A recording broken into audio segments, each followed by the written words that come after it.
Hello friends.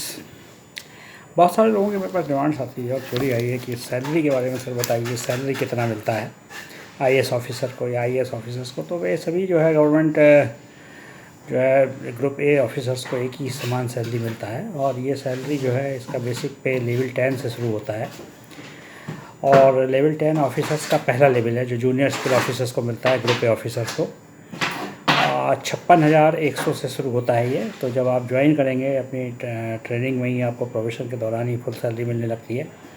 तो 56,100 जो है आपका बेसिक होता है 56,100। और इसमें जो है आपका डीए अभी 17% चल रहा है जो कि फ्रीज हो गया है एक 2020 से 1.5 साल के लिए बिकॉज ऑफ कोरोना। अदरवाइज एक 20 से 4% का इंक्रीज हुआ था जो कि बाद में विड्रॉ कर लिया गया था बिकॉज ऑफ कोरोना। तो डीए 17 से 21 हुआ था लेकिन वापस 17 हो गया था और फिर एक जुलाई से इसमें रिवीजन होना था जो कि रिवीजन नहीं हुआ है और 2021 से भी नहीं होगा क्योंकि ये 1.5 साल के लिए फ्री है, मतलब 1.5 साल के लिए 17% ही रहेगा, उसके बाद ये बढ़ेगा। और चूँकि जो है कोरोना का काल था इस कारण ये डीए जो है फ्रीज किया गया था। अदरवाइज हर जो है 1 जनवरी और 1 जुलाई को डीए जो है रिवाइज होता है और ये डीए जो भी आपका होता है डब्ल्यूपीआई के हिसाब से बनता है उसके हिसाब से डीए रिवाइज होता है। तो अभी 4% डीए रिवाइज होना था और 4% ही जो है आई होप फुली जुलाई में होना था। ये 4% मान के चलते हैं, 3%, 4%, 5% जो भी होता है। तो अभी ये फ्रीज है, अभी 21 के बाद डीए बढ़ेगा, तब देखिए कि डीए कितना होता है। तो आज की डेट में जो कैलकुलेशन है वो मैं आपको बता देता हूँ। तो जूनियर स्केल ऑफिसर्स जो भी हैं ग्रुप ए में ज्वाइन करते हैं लेवल 10 में 56,100 पे ज्वाइन करते हैं।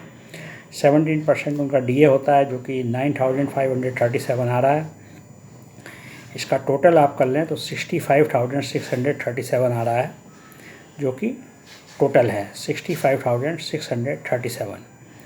इसमें अगर आपको गाड़ी नहीं मिलती है तो आपको ट्रांसपोर्ट अलाउंस मिल जाएगा जो कि वेरी करता है डिफरेंट सिटीज़ के हिसाब से। जो आपकी XYZ क्लास की सिटीज़ हैं जो कि टॉप क्लास सिटीज़ हैं, एक्स क्लास सिटीज़ उनमें आपको 7,200 प्लस डीए मिलता है और जो बाई क्लास हैं उसमें आपको 3,600 प्लस डीए मिलता है। बाकी जो भी A1 को छोड़ के बाकी सब में 3,600 प्लस डीए मिलता है। और HRA का जो है XYZ में अलग अलग है। X में आपको 24% मिलता है, Y में 16% मिलता है और Z में 8% मिलता है। और जब ये 25% से ऊपर डीए हो जाएगा तो ये XYZ सिटी में जो है वो हो जाएगा आपका 27%, 18% और 9%। और जब डीए 50% से ऊपर हो जाएगा तो फिर ये हो जाएगा आपका X सिटीज़ में 30%, Y सिटीज़ में आपका 20% और Z में 10%। तो अभी प्रेजेंटली इट इज अभी चूँकि 70% डीए है तो अभी ये चल रहा है 24%, 16% एंड 8%।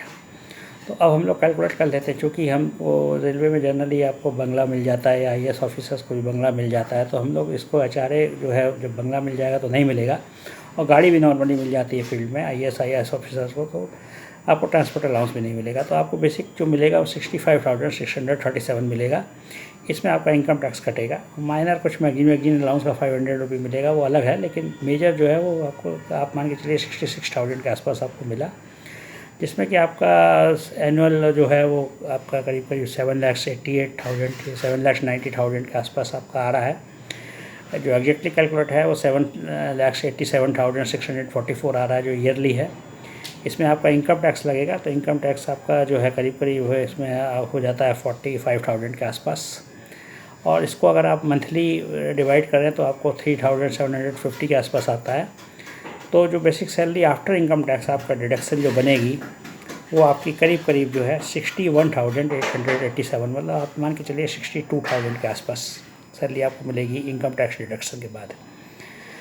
वहीं आप जब सीनियर स्केल में प्रमोशन हो जाता है, आपका सीनियर स्केल में प्रमोशन आपका नॉर्मली 4 साल के बाद हो जाता है। अच्छा, एनुअल इंक्रीमेंट जो है वो 3% है, वो आपको हर साल 3% एनुअल इंक्रीमेंट मिलेगा जो कि जुलाई में लगता है। जब आपका प्रमोशन होता है तो प्रमोशन में आपको एक एडिशनल इंक्रीमेंट मिलता है और प्लस आपका जो इंक्रीमेंट जुलाई शेड्यूल होगा वो तो आपको मिलेगा ही। तो ये आपका प्रमोशन है। प्रमोशन में सीनियर स्केल का जो बेसिक है वो अभी 67,700 है और 67,700 पे अगर 17% डीए जोड़ेंगे तो 11,509 आता है। तो ये टोटल जो होता है 67,700 प्लस 11,509 का, ये आपका होता है 79,209। 79,000 का अगर हम ईयरली देखें 79,000 से, तो 9,50,500 के आसपास आपका ईयरली आता है। इसमें 9,50,500 में अगर हम इनकम टैक्स डिडक्ट करें तो इनकम टैक्स इसमें करीब करीब 67,500 का बनता है, जो कि मंथली हम लोग देखें तो करीब करीब 6,000 रुपये के आसपास बैठता है। और इस अमाउंट को अगर हम माइनस करते हैं, आपकी बेसिक जो टोटल सैलरी बन रही है जो 79,209 सीनियर स्केल में बनी थी, तो इनकम टैक्स कटिंग के बाद आपका करीब करीब 73,000 आपके पास रह जाता है, 73,200 जो आपका करीब करीब रहता है, तो ये आपको मिलेगा। अब बात करते हैं हम लोग इसके बाद जो नेक्स्ट ग्रेड आता है उसकी बात कर लेते हैं। तो आपका 4 साल, उसके बाद 4 साल के बाद आपका प्रमोशन, फिर 8 साल के बाद आप जे ग्रेड में आ जाते हैं। जे ग्रेड जो होता है जूनियर एडमिनिस्ट्रेटिव ग्रेड होता है, इसमें लेवल, ये सीनियर स्केल में लेवल 11 था और इसमें जो है लेवल आपका 12 हो जाता है। अब लेवल 12 का जो 7th पे कमीशन है वो स्टार्ट होता है 78,800 से, और 78,800 पे आपको डीए मिल रहा। कितना डीए मिला आपको? तो 17% अभी मान के चलते हैं। 17% डीए इसका होता है 13,396। अब ये 78,800 प्लस 13,396, ये आपका टोटल जो बनता है करीब करीब 92,196 बन रहा है। अब 92,000 को अगर हम 12 से करें तो आपकी 11,13,000 के आसपास सैलरी आ रही है, जो ईयरली आ रही है जे ग्रेड में। और इस पर टैक्स जो बनता है वो करीब करीब आपका, जब टैक्स कैलकुलेट करेंगे तो अभी जो स्लैब चल रहा है कि 2.5 लाख तक आपका 0% है, और 2.5 लाख से 5 लाख तक 5% है, 5 लाख से 7.5 लाख तक आपका 10% है, 7.5 से 10 तक 15% है, और 10 से 12.5 तक 10 से 12.5 तक 20 है, और 12.5 से 15 तक 25 है, और 15 से ऊपर 30% है। तो इस स्लैब से जब कैलकुलेट करेंगे तो आपका करीब करीब जो है ये आपका इनकम टैक्स बनेगा 1 लाख से ऊपर बनेगा, करीब 1,04,000 के आसपास। उसमें जो सेस वगैरह ऐड कर लेते हैं उसके बाद, और लगभग जो है हर महीने का आपका जो है ये करीब करीब 8,500 और 9,000 के बीच में आएगा। तो इसको सैलरी से माइनस करते हैं तो करीब करीब 84,000 के आसपास आपकी सैलरी जे ग्रेड में बन रही है, जो कि मंथली सैलरी बन रही है।